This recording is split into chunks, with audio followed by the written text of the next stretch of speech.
Hello साथियों, मैं Dharmendra Vishwakarma math की दुनिया 01 में आप लोगों का स्वागत करता हूं। साथियों, आज का जो हमारा वीडियो है उस पे हम कक्षा 10 के 12वीं के मैथ के सिलेबस के ऊपर हम बात करेंगे और देखेंगे कि कक्षा 12 के मैथ का जो सिलेबस है, संपूर्ण सिलेबस क्या है और उसमें कौन कौन से लेसन हमें पढ़ने हैं, क्या कौन कौन सी चीज़ें हमें बहुत ही ध्यान से पढ़ना है ताकि अपर क्लास में जाने के बाद हम उन सभी चीज़ों को अच्छे से समझ सकें। तो आइए देखते हैं। तो लेसन्स हमारे पास ये है। बेसिकली मैंने यहाँ पर ये लिखा हुआ है, फिर भी मैं एक बार जो है इसको समझाता हूँ और इसकी इंग्लिश लैंग्वेज में भी यहाँ पर लिखना स्टार्ट करूंगा। तो ये कक्षा 12 के कुल मिला के 13 लेसन पढ़ने हमें। जो पहला लेसन जिसमें से है संबंध और फलन, और संबंध और फलन को हम लोग इंग्लिश में कहते हैं रिलेशन एंड फंक्शन। इसको मैं यहाँ पे लिखते भी चल रहा हूँ। इसको इंग्लिश में कहते हैं रिलेशन एंड फंक्शन। इसके बाद जो है हमारा सेकेंड लेसन आता है प्रतिलोम त्रिकोणमितीय फलन। इस प्रतिलोम त्रिकोणमितीय फलन को जो है हम इंग्लिश में बोलते हैं inverse trigonometric function. Inverse trigonometric function कहते हैं। उसके बाद जो है हमारा थर्ड लेसन आव्यूह है और आव्यूह को इंग्लिश में बोलते हैं मैट्रिक्स। उसके बाद जो है हमारा चौथा लेसन होगा सारिक, और सारिक को हम लोग इंग्लिश में बोलते हैं डिटरमिनेंट्स। सारिक को इंग्लिश में बोलते हैं डिटरमिनेंट्स। ओके। और उसके बाद जो है हमारा पांचवा लेसन है सातत्य तथा अवकलनीयता। इसको इंग्लिश में बोलते हैं कॉन्टिन्यूटी एंड डिफरेंशिबिलिटीज।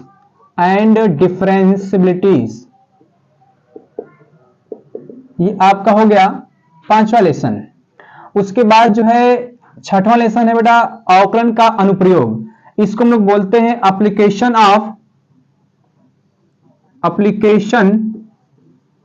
ऑफ सॉरी यहां पर एल आएगा, एप्लीकेशन ऑफ डिफरेंशियल। उसके बाद जो है सातवां लेसन समाकलन है, जिसको हम बोलते हैं इंग्लिश में इंटीग्रेशन। ओके। उसके बाद जो हमारा आठवां लेसन है समाकलन के अनुप्रयोग। इसको हम लोग बोलते हैं इंग्लिश में एप्लीकेशन ऑफ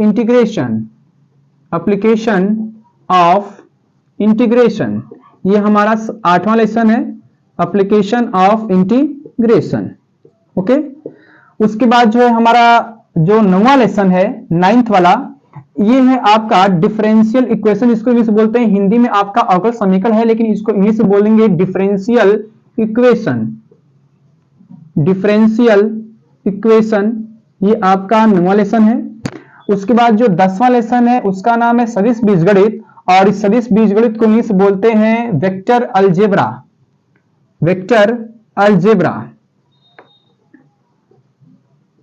और उसके बाद 11वां लेसन है त्रिविमी ज्यामिति, और इस त्रिविमी ज्यामिति को बोलते हैं थ्री डायमेंशनल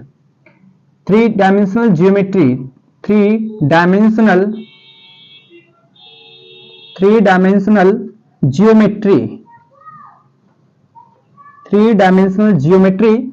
और जो 12वां लेसन है ये आपका है लीनियर प्रोग्रामिंग, जिसको हिंदी में कहेंगे रैखिक प्रोग्रामिंग, इंग्लिश में कहेंगे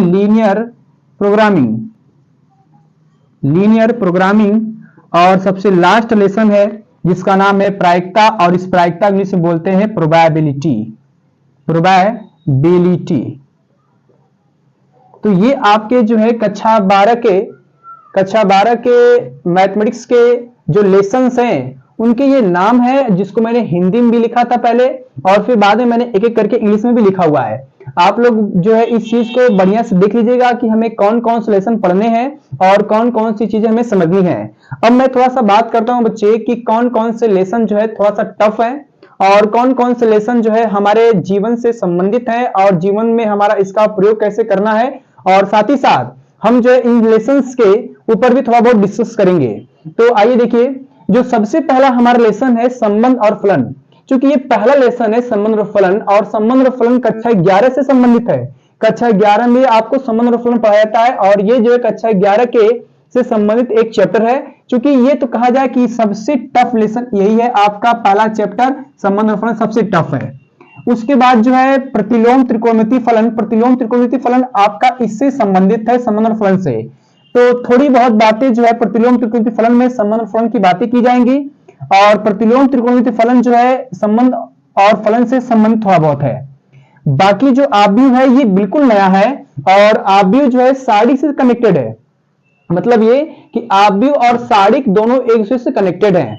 और सबसे जो मोस्ट इंपॉर्टेंट लेसन है सांतत्य तथा अवकलनीयता, ये आपके बड़े क्लास में भी, मतलब हायर क्लास में भी आपके काम आता रहेगा। सांतत्य तथा अवकलनीयता हो गया, अवकलन का अनुप्रयोग हो गया, समाकलन हो गया, समाकलन का अनुप्रयोग हो गया, और अवकल समीकरण। ये जो है यहां से 5, 6, 7, 8 और 9 जो लेसन दिखाई दे रहे हैं 5 से लेकर के 9 तक के, ये सारे लेसन एक दूसरे से कनेक्टेड है। और ये चीजें हमें थोड़ा सा समझनी भी पड़ेगी, और इसका प्रयोग हमें जीवन में कैसे करना है, दैनिक जीवन में, ये भी हमें बहुत ध्यान देना पड़ेगा। बाकी जो आपका सदिश बीजगणित और त्रिविमीय ज्यामिति ये एक दूसरे से कनेक्टेड है, लेकिन सदिश बीजगणित कक्षा 11 के फिजिक्स में थोड़ा बहुत इसके बारे में पढ़ते हैं। हम यहाँ पे पूरा इसके बारे में डिटेल में पढ़ेंगे ही, लेकिन कक्षा 11 में भी इसके बारे में थोड़ा बहुत फिजिक्स में पढ़ते हैं। और सदिश बीजगणित और त्रिविमीय ज्यामिति एक दूसरे से कनेक्टेड भी है। अब लास्ट में आता है आपका 12वां लेसन रैखिक प्रोग्राम। सबसे इजी लेसन यही है, और इसको पढ़ने के लिए मात्र 1 से 2 दिन का टाइम लगता है, और ये आपका रैखिक प्रोग्राम खत्म भी हो जाता है। उसके बाद जो लास्ट में आता है प्रायिकता, ये प्रायिकता आपके क्लास 9th में, क्लास 10th में, क्लास 11th में और क्लास 12th में भी है। तो प्रायिकता एक प्रकार से कहा जाए कि ये भी सबसे टफ लेसन है इस पूरे जो है क्लास 12 के।